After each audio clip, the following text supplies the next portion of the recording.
Guys, the reaction of black and white Americans to these Afrikaners that have just entered into the US, bro, is shocking. Bro, it's shocking for me, really. Because I think it's being politicized now according to left and right politics in the US. So while many, I think, left-wing supporters, you know, a problem, this might be just people who really are not happy with the way things are in the US now.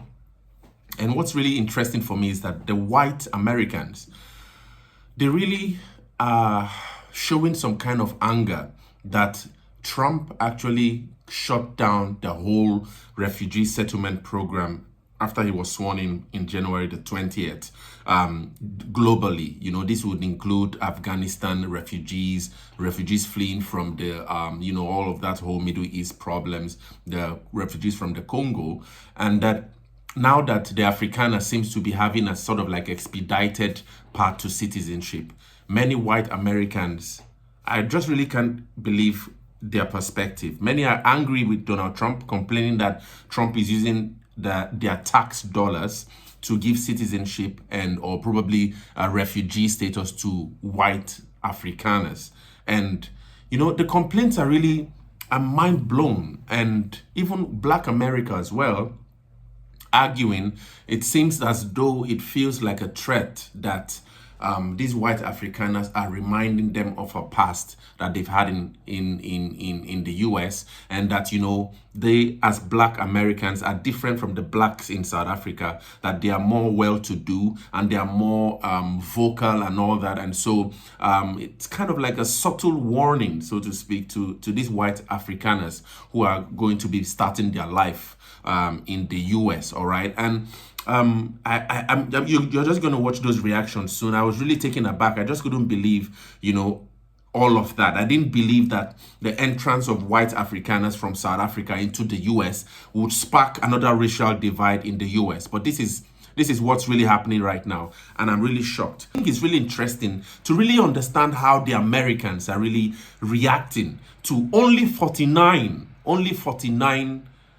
Afrikaners who have stepped into the country, the United States of America. And we are expecting an 8,000 long list of people. So what happens when more, maybe up to 1,000, 2,000, 4,000, 6,000 Afrikaners from South Africa enter the US with this kind of reaction?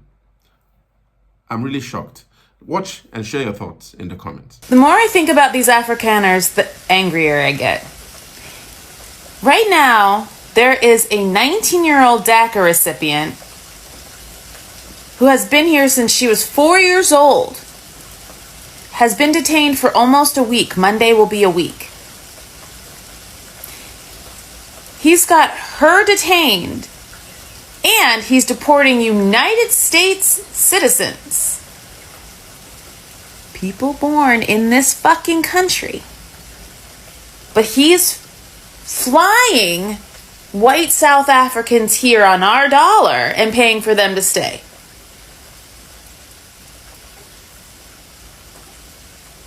He has a 19-year-old DACA recipient in custody, deporting United States citizens, firing over 300,000 Americans, coming up almost 83,000 veterans he's firing. In the next budget, gets rid of almost $700 billion in Medicaid. And he's purposely going out of his way to go to South Africa, use whatever airplane they're going to use, probably fucking Air Force One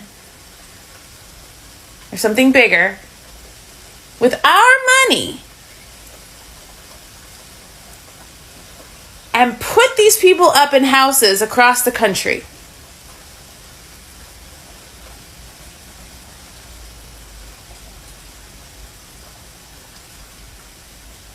Anyone want to take bets on how fast they're going to cuck and want to come home? Generally, if you've got refugee status, you can go home if the situation in your home country has changed, if the threat is gone, if the reason for you needing to flee is gone.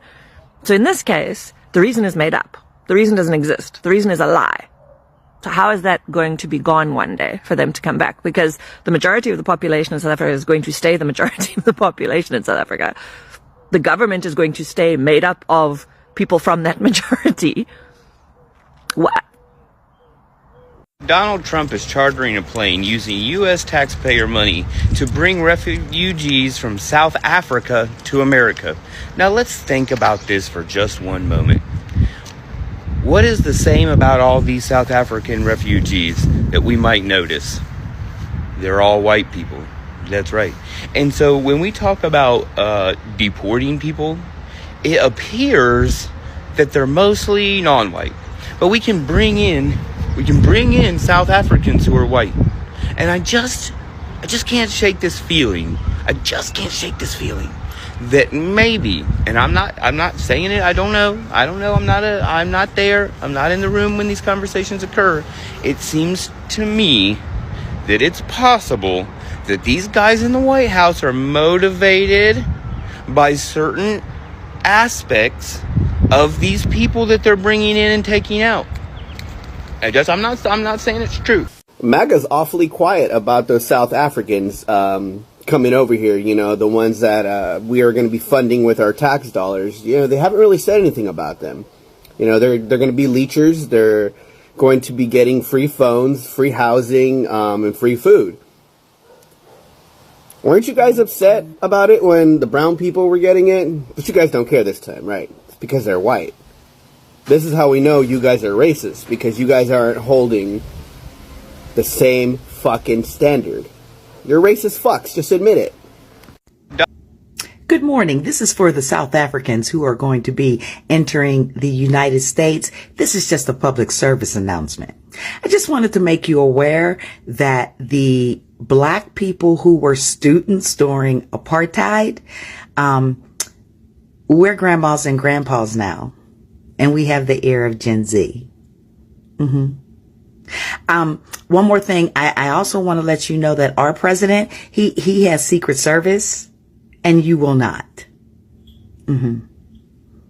I also want to tell you that black people over here are empowered. These are just public service announcements. When you get here, sit your ass down and don't touch nothing, because you don't have Secret Service. Okay. Now have the day you deserve.